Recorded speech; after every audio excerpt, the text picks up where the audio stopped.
Hello all, and welcome to the first of two press conferences at the 55th annual meeting of the American Astronomical Society's Division for Planetary Sciences, or DPS, which this year is co-convening its meeting with the EPSC, the Europlanet Science Congress. I'm Dr. Teddy Kareta, the DPS press officer, and I'm joined by multiple members of the AAS, Dr. Susanna Kohler, Dr. Carrie Hensley, and Ben Cassis. And today we're going to have three speakers presenting a summary of their work to you, the press and the press adjacent people who talk to the public. Before we get started, I'd like to lay out some ground rules and expectations, just to be clear. First and foremost, today's speakers have taken time out of their busy week at this conference to present some of their exciting work to you. This took significant time and effort on their parts, and you should treat all the speakers and their topics with equal respect, regardless of their career stage or gender or appearance, national origin, other attributes. They're doing this for you, and this takes work on their part. You should be thankful for it. Second, each of the topics that we'll be presenting today is of equal importance to the DPS and the EPSC. We would like to see this reflected in an approximately equal amount of time discussing each of these talks after they're all done in the Q&A. Each speaker is going to have approximately 10 minutes to present their work.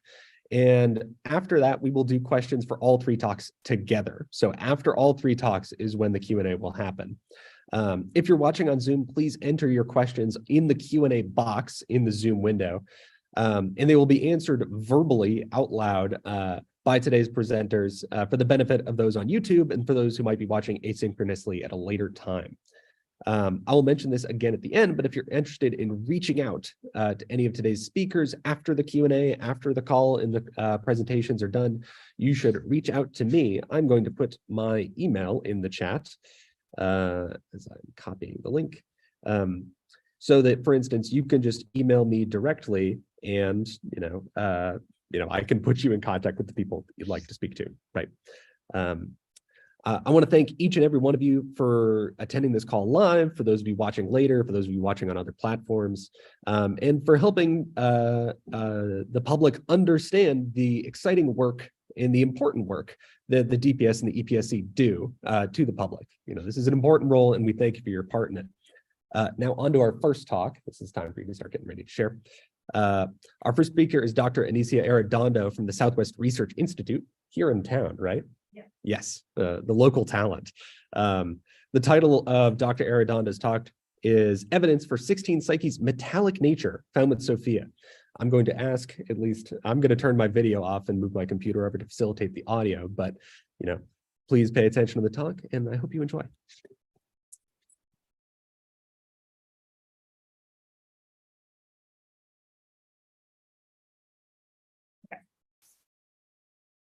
Hey, welcome everybody to my hometown of San Antonio, Texas. I'm very excited to be here today, sharing my work with you. What I'm going to be talking about today is an asteroid called 16 Psyche. And an asteroid is a small piece of rock that was left over from when the planets formed. This image here is showing an artist's representation of what we think Psyche looks like up close. And to get an idea of the size of this asteroid, Psyche's diameter is about 170 miles, which is roughly the distance from where we're sitting right now in San Antonio to the suburbs of Houston, Texas. So it's not small. Psyche is different than other asteroids that we have sent space missions to in the past because Psyche is mostly made of metal. We think that roughly 30 to 60% of its volume is actually iron. The leading hypothesis is that Psyche was once like Earth or a Mars. It was a small planet that had a core, mantle, and crust layers. And we think that Psyche experienced a major impact with another asteroid while it was still forming. And during that collision, we think that mostly of the rocky mantle material were just stripped away completely, and that left this remnant iron core behind. NASA's Psyche mission is set to launch next week, and it's going to actually send a spacecraft to orbit this unique and fascinating asteroid. They're going to collect measurements about its composition, its topography, its chemistry, and a whole lot more. So it's a very exciting time to be observing Psyche. The asteroid Psyche is going to be an incredible laboratory for us to study how planets form which we can't do anywhere else in the solar system. It's not like we can just drill a hole to the core of the Earth and study it. So this is, a really unique opportunity for scientists to learn about planet formation and also just big impacts in space. So in preparation for the Psyche mission, scientists such as myself have been studying Psyche with telescopes, trying to better understand this asteroid. And we think Psyche has a complex surface with some metal, potentially has some leftover rocky mantle material present in some places. The work that I am sharing with you today was done in support of the Psyche mission using data from the Stratospheric Observatory for Infrared Astronomy, or SOFIA. SOFIA was a Boeing 747 airplane that was modified to carry a telescope and make astronomical observations as it flew above altitudes of about 40,000 feet. SOFIA could fly above 99% of the water vapor in Earth's atmosphere, which allowed us to get signal from asteroids that would normally be impossible from the ground because Earth's atmosphere would block the incoming signal. So we used SOFIA to observe Psyche for more than 8 hours back in 2022. And as the telescope was collecting data, Psyche was rotating on its axis. This image on the right shows the 3D model of Psyche that's oriented how it looked from Earth during our observations. And as you can see, Psyche has a landscape with some depressions that could be like crater features and some pointed out features that might be mountains. When we observed Psyche with SOFIA, we were hoping to see if there were any differences in the SOFIA data as different parts of the asteroid rotated in and out of our view. And these SOFIA observations are studying how the asteroid surface interacts with light. Our observations use the technique called spectroscopy, and they allow us to explore the composition of asteroid surfaces. This plot here is showing the Psyche data we collected from SOFIA, and the x-axis shows wavelength, which is related to the energy level of the light, and the y-axis shows the relative amount of light that was coming off of the asteroid at each specific energy level.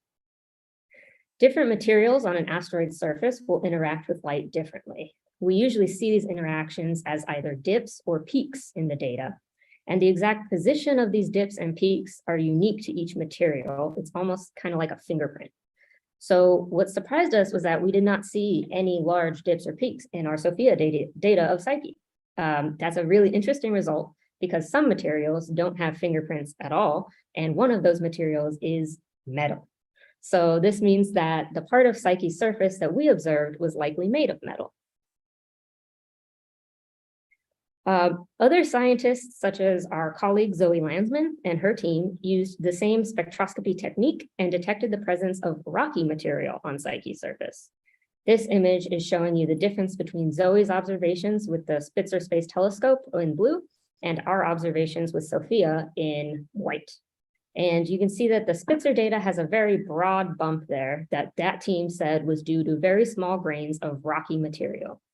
And our data does not show that bump and suggests the presence of metal. So the Spitzer data and the SOFIA data together are telling us that the surface of Psyche is likely not the same everywhere. We think that one possible explanation for the differences between the two studies is that we were looking at different parts of Psyche during these observations. These images on the right are showing you the 3D model of Psyche oriented how it looked during the Spitzer observations on the top and our SOFIA observations at the bottom. And as you can see, Spitzer was observing the southern hemisphere of Psyche while we observed the northern hemisphere of Psyche. So it seems that there's at least two different parts of Psyche's surface, the metallic part that we observed with SOFIA in the north, and then evidence of rocky material in the south pole that Spitzer saw. So all of the incredible work that have been done by scientists looking at Psyche, including our most recent study, is telling us that Psyche is a very complex asteroid because every single time we look at Psyche, we find even more questions to ask. But we're really at the end of what it is possible to learn using Earth-based telescopes alone. The only way to get detailed maps and other high-resolution information about an asteroid is to physically send a spaceship there. And so the fantastic news for me is that NASA's Psyche mission is set to launch next week. And if all goes well, That spacecraft is going to reach Psyche in 2029, and it will orbit the asteroid for at least 26 months. The mission will orbit Psyche in a pole-to-pole orientation, which will allow them to observe the north-south hemispherical dichotomy that we saw in our Spitzer and SOFIA data. And the mission will also be able to tell us in great detail about the surface composition and geology of different regions of Psyche. So it's an extremely exciting time to be studying this unique world, because soon, hopefully, we're going to get a lot of our questions answered. And so here's my summary slide showing just a few bullet points of what I was talking about today. And thank you very much for your time. And thank you very much, Dr. Arredondo. Let me get my video set back up, and we will move on to our second presenter of the day, who can come over and take my seat. Let's take a look here. Our second speaker of the day is Dr. Sonia Fornasier, Professor Sonia Fornasier, University Paris Cité, which of course I have completely destroyed the pronunciation of, but let me start sharing my screen. Let's take a look. Where she will be telling us about Phobos photometric properties for Mars Express HRSC observations. Okay, welcome everybody. So I will talk about the photometric properties of Phobos. So why studying Phobos? Phobos is, together with Deimos, one of the satellites of Mars, of the two satellites. And it is indeed an intriguing object because it has a complex geomorphology with grooves, craters. It has also some surface heterogeneities. So the overall surface is dominated by what we call the red units, which has a red spectrum. That means the reflectance increase with the wavelength, but close to the Stickney crater, that is the main feature on the main crater on Phobos, you have also what we call the blue unit that is brighter and having a less steeper slope. And also the origin of the Martian satellite is under debate. There are actually two hypotheses. One is that they are captured asteroids based on the spectral similarities among the satellite on Mars and the primordial D-type asteroids that we found, for instance, in the Jupiter's world population. However, dynamics fail to explain the capture of these bodies in the equatorial plane of Mars. And the second hypothesis is that they formed in situ after an impact of an impactor with Mars. So dynamics explain this hypothesis. Conversely, there is no spectral similarity among Phobos, Deimos, and Mars. So to cast light on this satellite, the Japanese Space Agency will launch in September 2024 the Martian Moon Exploration Mission called MMX, that will do an in-depth investigation of the Martian system, notably of Phobos, and 2 samples of Phobos will be brought back to Earth from the blue and red units. So our team is strongly involved in MMX, and we aim at having as much as information as possible on this target before the mission for planning, for a better planning of the observation. And actually, we found in the Planetary Science Archive of ESA a number of images coming from the Mars Express mission that are devoted to the photometry of Phobos and were not published so far. So Mars Express is a mission that was launched in 2003. It is still operational and was recently extended until 2027. And the images of interest comes from an instrument that is called high-resolution stereo camera. This camera has 9 filters plus a super resolution channel. So we analyzed more than 1,200 images of Phobos up to 2021. Of these, 4 comes from filters that are called blue, green, red, and infrared that are absolutely calibrated. So very useful for our purpose. Unfortunately, there is a lack of observation with this filter of Phobos at a small phase angle. The phase angle is the angle between the sun, the target, Phobos in this case, and the observer. And conversely, there is a number of images from the super resolution channel that cover very small phase angle observation, but this camera is not absolutely calibrated, so we had to work in relative photometry. So here you have example of the phase function, that is how the reflectance behave as a function of a phase angle for some orbits of SRC data. So this camera cover what we call the opposition surge during 5 orbits in 2019, 2021 with a panchromatic filter. And what we call the opposition surge is actually the steep increase of the reflectance at very small phase angle. So this happens when the sun, the target, and the observer, and max in this case, are almost aligned. So we have to combine the data because they are not absolutely calibrated with some normalization. And what results here is here indicated in this plot that give you how Phobos behave as a function of the phase angle. So the observation of Mars Express correspond to the points that you see. So there are more than 300 observations at very small phase angle in the 0-17 phase angle range. The red line is a photometric model that we apply. And the blue line show you the departure from the linear behavior of a reflectance at a really very small phase angle that you have in your left side. So we model this opposition surge with a model that has 2 parameters that are called B0 and H that give the amplitude and width of this opposition surge.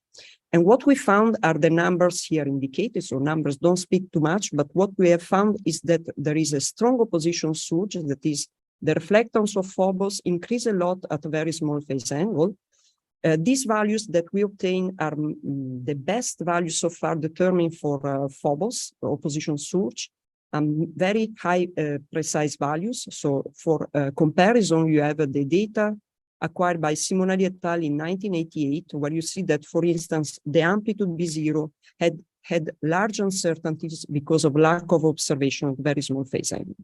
So what does this behavior imply? Imply that on the top surface of Phobos, you have a thick dust of layer with a surface that is dominated by particles having typical size that is larger than the incoming wavelength, so of the order of 10th of microns.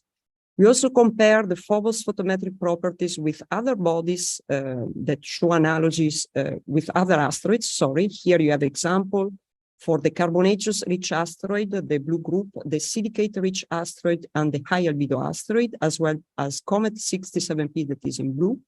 Phobos is the red points, and it shares similarities with the brightest part of the carbonaceous-rich asteroids, and it has very different behavior compared to high albedo or silicate-rich asteroids. And also what we have found is that the opposition parameter and porosity of Phobos are really very similar to those of a Comet 67P nucleus that has been observed by the Rosetta mission. We also work on the calibrated data, and we found some photometric parameters, notably the single scattering albedo, that is the typical albedo of a particle on the top surface of Phobos. So here you have the values for the different wavelengths. You can see that in the green filter, so in the visible light, the albedo is only 7%. So Phobos has a relatively dark surface. The albedo increase with the wavelength, and this is expected because Phobos is known to be a red object, so the spectrum increase with the wavelength. And we also found that the single scattering albedo is dark, but not as dark as the one observed in very rich carbonaceous asteroids like Bennu and Ryugu that has been recently observed by OSIRIS-REx and Hayabusa 2 mission. So the single scattering albedo is similar to that of Ceres, for instance. We also find, confirm what has been found in the literature, that is that the brightest regions are associated with the blue unit that is close to the fresh ejecta, close to the Stickney craters. And finally, we found a surface porosity value of 87%, that is very high. And this strengthens again the hypothesis that the surface of Phobos is fluffy and dominated by a thick dust mantle, where eventually grains have complex structure that cast shadows like fractal aggregates. We also built some albedo maps. Here you have an example of a relative albedo map acquired with the SRC camera at a resolution of 22 meters per pixel. And actually, you can see that there are huge albedo variation across the Phobos surface. So you can see the colors are proportional to the variation in albedo. The brightest regions are found in the east part of the Stickney crater, notably in the northeast rim, where the albedo increased up to 65% compared to the average surface, while the floor of Stickney, as well as the west side, are the darkest region with albedo that is lower by 10 to 20%.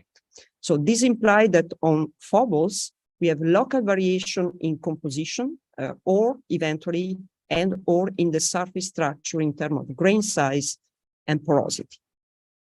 So to conclude, this unique data set that we found in the ESA-PS archive is really valuable to understand the opposition effect and how Phobos reflectance varies as a function of the phase angle. What we have found is the opposition effect is very strong, the porosity of the surface is very high, and this implies the presence of a thick dust mantle on top of Phobos.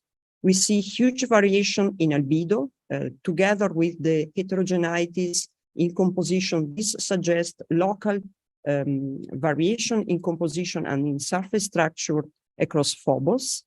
And the phase function of Phobos show analogies with the moderate albedo C-type asteroids, but also with the cometary nuclei, in particular with the nucleus of 67P comet. So these results are relevant in support and in preparation of a sample return MMX JAXA mission that, as said before, will study the Mars system and will sample Phobos in the blue and red units. And I stop here. I thank you for your attention. Thank you so much, Professor. I will take my chair back. We're all playing hot seat here. I'll stop sharing. You can get ready to share yours. And our last speaker for today, but certainly not the least, is a little bit further out in the solar system. Dr. Adeene Denton from the University of Arizona's Lunar and Planetary Laboratory is going to talk to us about whether or not strength helps Pluto capture Charon. All right. Hello, everyone. I'm Adeene Denton, and I work as a postdoc at the Lunar and Planetary Lab, which is part of the University of Arizona. And there I am part of a group called the Planetary Formation Lab, which is a group that uses simulations to look at things like how giant collisions work and how they might affect how bodies evolve in the early solar system. And what I'm here to talk to you about today is some of the work that I've been doing looking at Pluto and its moon, Charon.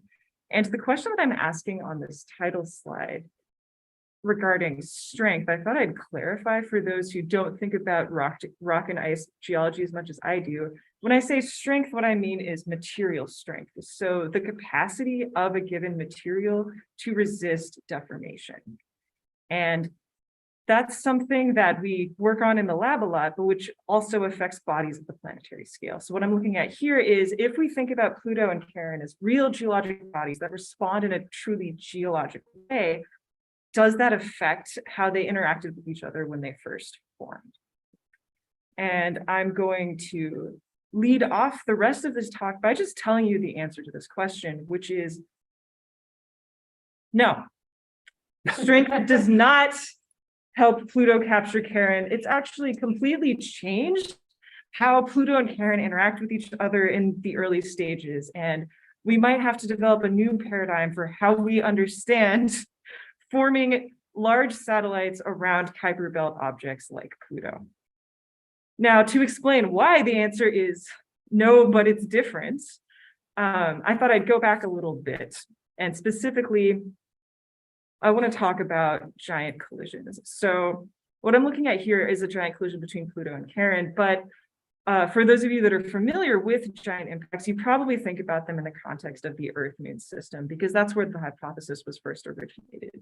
We think that one of the most plausible ways to form such a large satellite like the moon, which is quite large relative to the Earth compared to the satellites of all the other planets, the easiest way to do it and to match the other geologic evidence is for a body to come in and hit the proto-Earth, spin up a bunch of debris in the system that then reaccumulates to form the moon.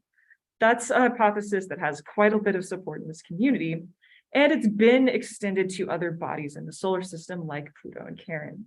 But in that extension, there's a lot of things that change, and that's why we don't fully understand the process entirely. And the first and most obvious difference is that Pluto is pretty small. It's about 17% the mass of the moon. And at that size, simulations and tests in the laboratory have shown that the material strength of the bodies in question is pretty important, particularly in response to large stressors like, a moon-sized object hitting you. But the effects of that and how that actually changes what happens in that collision is pretty complicated and something we're still looking at. And that's pretty important for the Pluto and Charon system because Charon is so large relative to Pluto. It's even larger relative to Pluto than the Earth is for the moon. It's about half of Pluto's size and 1/8 of its mass. It's so big that even though Pluto is technically orbiting Charon is technically orbiting Pluto, they're actually orbiting a third point because the barycenter of the system is actually in between the two bodies. And when Charon was first discovered in the late 1970s, one of the first suggestions for how you get a satellite that's this big is a giant impact, same thing. But the interesting question is what happens in the Kuiper belt more generally, because Pluto and Charon actually aren't alone. 8 out of the 10 largest Kuiper belt objects have at least one large mass fraction satellite, and I'm showing all of them to you here. And this is fascinating because 8 out of 10, why is it so common that a large Kuiper belt object develops a large satellite? Well, we don't fully understand why. The answer could be giant collisions, but we don't understand the giant collisions themselves. So that's what I'm here to do. And I'm going to do it using Pluto and Charon as a proxy because New Horizons in 2015 gave us a lot more information about Pluto and Charon than we have for any other body. In particular, it was able to take us from this Hubble Space Telescope image to this image from New Horizons. And this gave us a glimpse into Pluto and Charon's geologic history, which is critical because we can use that geologic history to rewind back in time to back when they first formed and try to make sure we're consistent with how we see them today. So with that in mind, let me remind you, the key question that I'm asking is, how does material strength change whether Pluto retains a satellite after a giant collision? And I'll begin by showing you what it looks like in one of these simulations when the bodies don't have strength. So in this case, they're strengthless, which means they act like fluids. And if we make that assumption, as many people have prior to this work, the main thing that it can do is exaggerate the amount of deformation. So I'll show you, this is a Pluto and Charon-like system with Pluto in yellow and Charon in green. And Charon hits Pluto and the bodies start deforming kind of like blobs in a lava lamp. And they quickly merge to form one body that starts wobbling around. We don't think this is geologically reasonable, which is one of the reasons we've incorporated strength instead. And now what I'm going to show you is what it looks like in a successful model when Charon hits Pluto and we actually get a moon. So I've zoomed in a little bit. So the core of Pluto, which is rock, is in blue, and the ice layer on the outside is in yellow. And Charon will come in and it will have a purple core and a green ice shell. So here it comes, it hits Pluto, it sticks to Pluto, the two bodies rotate as one body for a little bit, and then Pluto is eventually able to push Charon back off, and Charon regains its independence and forms a satellite in this tight, close orbit with Pluto. Now that's pretty complicated, so I am going to show it to you a second time. There it is getting stuck. They start spinning very fast. The rotation rate here is a matter of a few hours.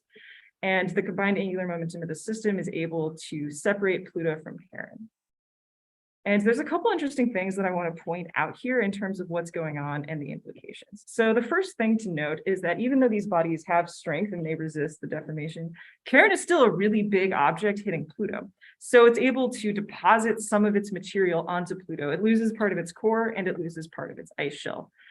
And as it gets stuck and they continue rotating, it loses some more ice off the back. So Charon is changing quite a lot as a result of impact, and Pluto is also gaining material, which might change things later. And then lastly, because these two bodies are able to retain their independence, Charon is able to re-separate instead of completely merge with Pluto. And the interesting thing about this is actually that changes the internal temperature structure of both bodies, which might have some long-term implications for the formation and stability of oceans on both of these bodies. So And in this, these plots that I'm showing you here,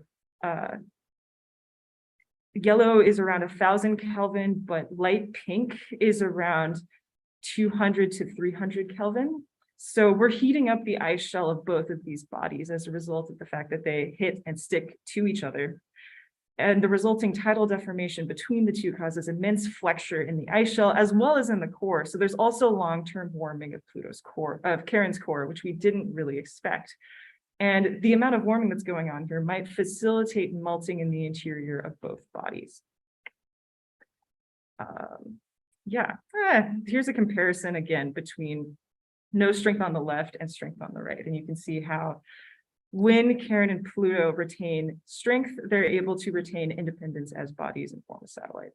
So the key takeaways from this work are, first, that the process that I've shown you here is really interesting, but it's also really different from what we think happened for the Earth-Moon system. And that's probably because we're looking at the Kuiper Belt, which is a region where velocities are slow and the sizes of bodies are relatively small. And that's why material strength has such a big effect on how impacts accrete material.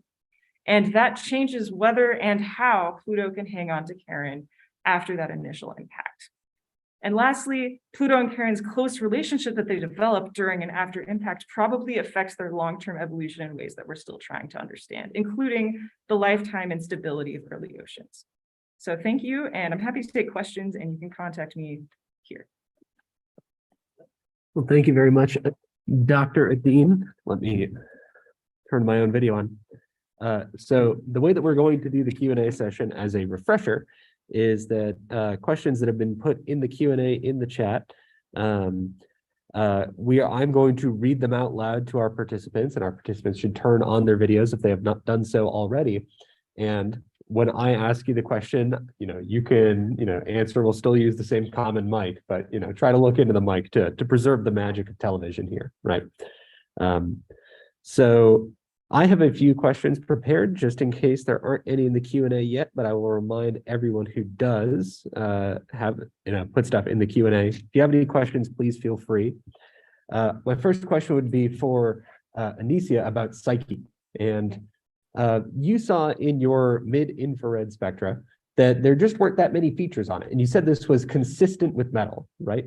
Are there other options that might not, maybe fit as well, but you can't rule out, or options that you might find particularly exciting, anything like that? Yep. Most asteroid surface materials at these wavelengths have very obvious features, and the fact that we're pretty much seeing nothing kind of narrows it down to either metal or like an oxide surface. Can you say more about the oxide surface? No. That's totally cool. It's rare you get an actually honest answer out of a scientist, A question for Sonia, one of the reasons you were interested in doing this work was to prepare for MMX, right? And you saw all of this variation on the surface. What do you think this means for, when MMX goes and picks up some samples off the surface of Phobos, how representative those samples might be? Are they going to be grabbing something that looks like the whole body, or is it more complicated? It's more complicated. So these observations are important also to know how the material is on the top surface. For instance, for Bennu, we expect a much more regolith that was observed, and the sampling was much more complicated. So MMX, we grab two different samples, one representative of the red unit, the other one of the blue unit. There are also constraints related to the safety of the spacecraft. So we can go in certain regions close to the equatorial plane of Phobos. And okay, there are variations, but these are two big units. So the work will be before the sampling to look at Phobos for a couple of years, or a little bit less. We will investigate and found notably with the spectrometer the region of more interest in terms of astrobiology. For instance, Phobos is similar to D-type, to cometary nuclei. We expect to see organics. And so if we found organics in a given location, this will be the high priority, for instance, to grab samples on the surface of Phobos. Well, that's great. Yeah, I mean, it seems like very important work and very useful to the MMX team, right? Yeah. And a question for Adeene, while the rest of you are filling up the Q&A, just so I can get my chair privileges out of the way.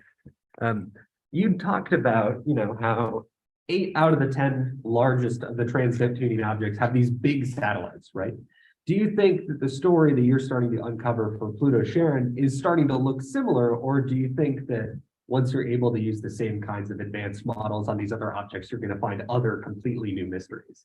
I mean, I think it might actually be fairly applicable. The next test that we want to do is look at a system that probably not a lot of people have heard of, but it's called Orcus and its moon Van. And they happen to be about a half size, they're both about half the size of Pluto and Charon. So it's the same mass ratio, they're both just half the size. So it'll be a perfect test to see how, if we scale these bodies down even further, how that changes the collisional mechanics. So that's going to be really fun. A lot of the bodies in the Kuiper Belt are strange and unusual, with Haumea being extremely oblong. So what works for Pluto might not work for all of these guys, but it's going to be an interesting test to see, okay, do we really need a giant collision 8 separate times? It might be that we do, because we don't really have we have alternative hypotheses, but none of them have been tested either in terms of how to get these satellites. So it's going to be fun to extend this work out further. Yeah, it seems like thanks. really promising line of research. All right, so I did see that there were boxes starting to pop up in the Q&A chat.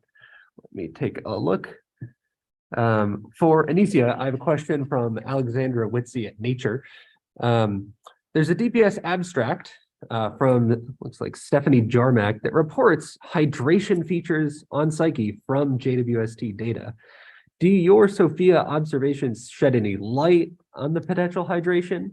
And then there's a question of, are these the same wavelengths? Are they, comparable? Are they similar? That sort of thing. Yeah, I'm actually a part of that project too. Stephanie works a couple of doors down the hall from me. But yeah, that was a very exciting result. It's the same general wavelength region that we were looking in, but they are complementary observations. So that they found one of those peaks that I was talking about that is like a fingerprint of water. So they think they found it in roughly the right place. So it could be water. There are no such features at our wavelengths. We're a little bit farther out on the spectrum. And so yeah, I wouldn't be able to shed light. Something that could shed light would actually be shorter wavelengths around the 3 micron region. There's another feature there that's indicative of oxygen bearing materials like hydroxyl or water. But this far out, the only thing that we could detect would be maybe phyllosilicates, which are kind of like clays. It's evidence where water touched the surface at some point. And in our Psyche data, we did not see any of those. Great, thank you so much. All right. There's no more open questions right now, so I will continue to use my chair privilege and continue to keep cycling around the room. So for Sonia, Mars is famous for having not just 1 moon, but 2 moons. Is there any hope of using these kinds of archival data sets you're able to employ here to work on Mars's other moon or answer other related scientific questions?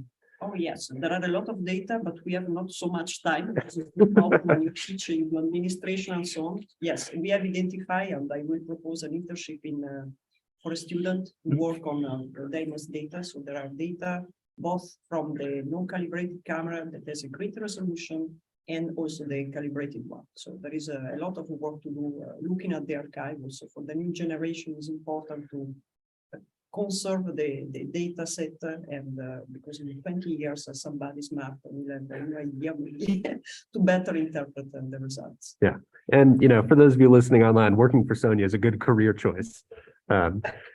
So Adeene, you'd mentioned that one of the objects you were planning on working on next, Orcus and Van, it's sort of just a scaled down Pluto Charon, right? Are there any objects for which you think actually, I was sort of building up to the question backwards. What's going on with the other big 2 trans-Neptunian objects? Do you think it's, the collisional environment of the early Kuiper Belt just, gave most of them these big moons, or are these other ones, is this an indication that maybe they have different materials, different strengths? There's some different story going on. Well, One of the biggest questions that we don't really understand, and I'm not an orbital dynamicist, and I won't pretend to be, is when this stuff happened, right? When does Pluto experience a giant impact, and what disturbance sends something there? The thing with Pluto that's really weird is that it also has a really large impact basin. So that means it's been hit by something really big twice, which, you know, let's hope none of us are that lucky. It may have been that all of these bodies experienced giant collisions, quote, around the same time, geologically speaking, which would be before Neptune sends everybody out to the current Kuiper belt position. So before and during that dynamical excitation process, you could be sending stuff around in the Kuiper belt and generating the kinds of giant collisions that we're seeing here. An alternative is that theoretically you could form a moon through fission, where if a body's spinning really fast, you can break a piece off, bam, there's your moon. For some of the bodies in the Kuiper belt, that might make more sense than for others. Some of them are more complex. Haumea has so much going on, you know, because it has a ring, it has 2 moons, it has a collisional system. The fact that it has a collisional system, meaning there's a bunch of bodies in the Kuiper belt that look like they came from Haumea, suggests that it has been hit before. So that's great evidence for us, but for the rest of them, we're still trying to figure out what's going on. Awesome. Okay, let me take a look one more time. I have a question for Anicia. This is another one that I'm cooking up. So it seems like one of the big questions that everyone comes down to is when different authors look at Psyche, when different authors employ different techniques, people are getting a range of results to, you know, what this world is going to be like when we go and visit it in a couple of years, ranging from, you know, mostly rock to mostly metal. And people have, you know, lots of different ideas on how to put all these pieces together. You know, based on your study, based on your expertise, I'm not asking you to put a bet down on paper. I would never do that.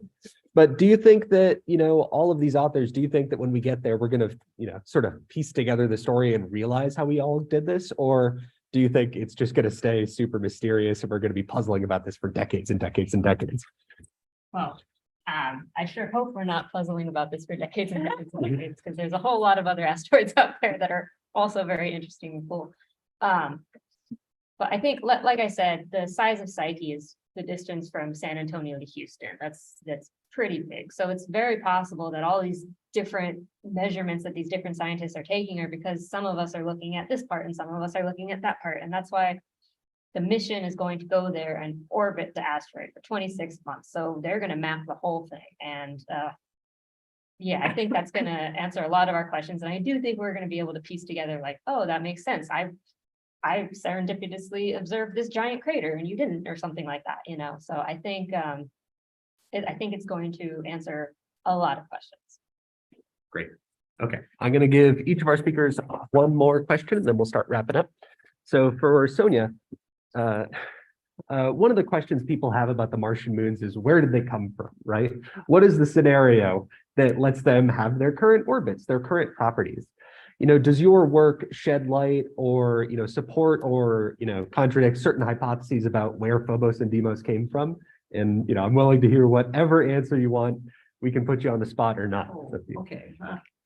My favorite one is that because I work on asteroids, mainly, it's that they are captured asteroids, and this is based actually on the spectral similarities. And now the problem is dynamics. So dynamical models try to capture asteroids from the Trojan population to the Martian equatorial system. So there are a lot of problems in explaining this. However, I think we have to open the mind. For instance, I work on the Rosetta mission, and the 67P comet nucleus is really very similar to Phobos in terms of spectroscopy. So why not is maybe a very date-rated comet captured by Mars?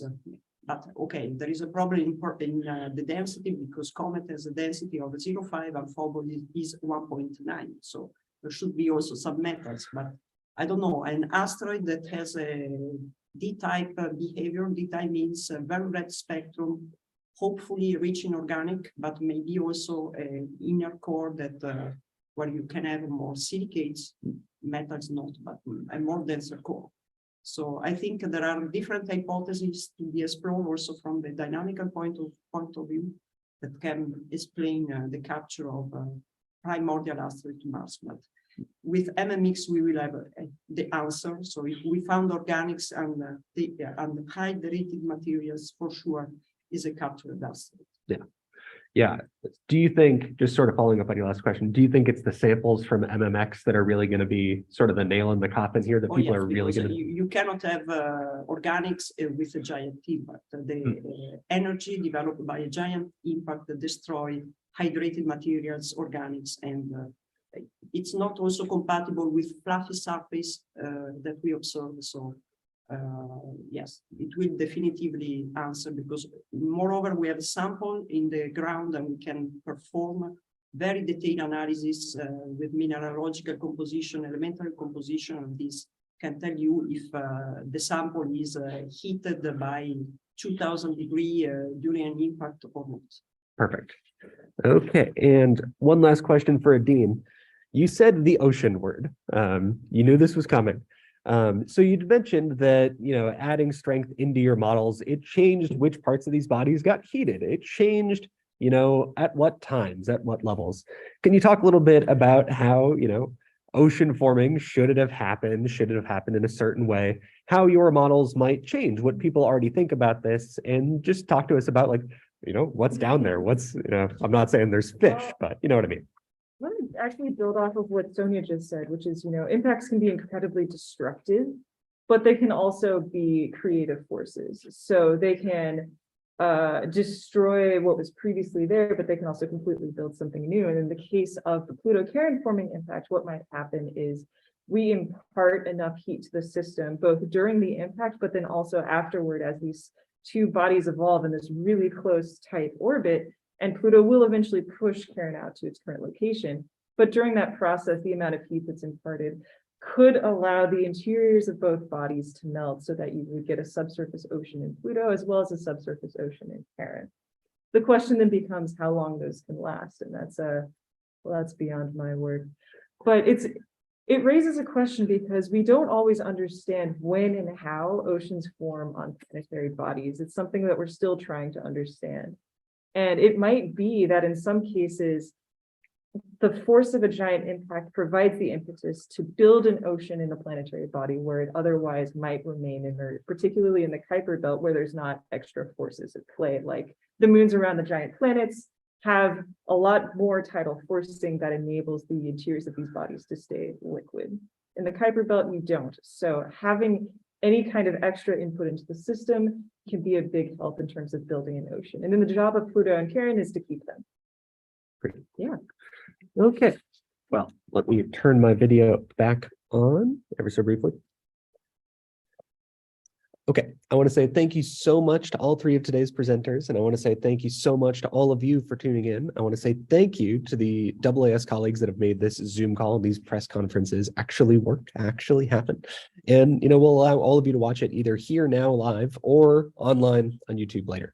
The only other thing I will mention before I sign off is that, just because you might not have gotten your question answered here doesn't mean you can't ask it later. And, you should feel very free to comment and not comment, send me an email afterwards. There's a Zoom link in the chat, but my email and contact information should be available on the DPS website as well. And if you have any questions or things that you want clarified, I can very easily pass these on to our excellent presenters. And with that, I guess I will say I'll see you guys all on Wednesday for the next round of press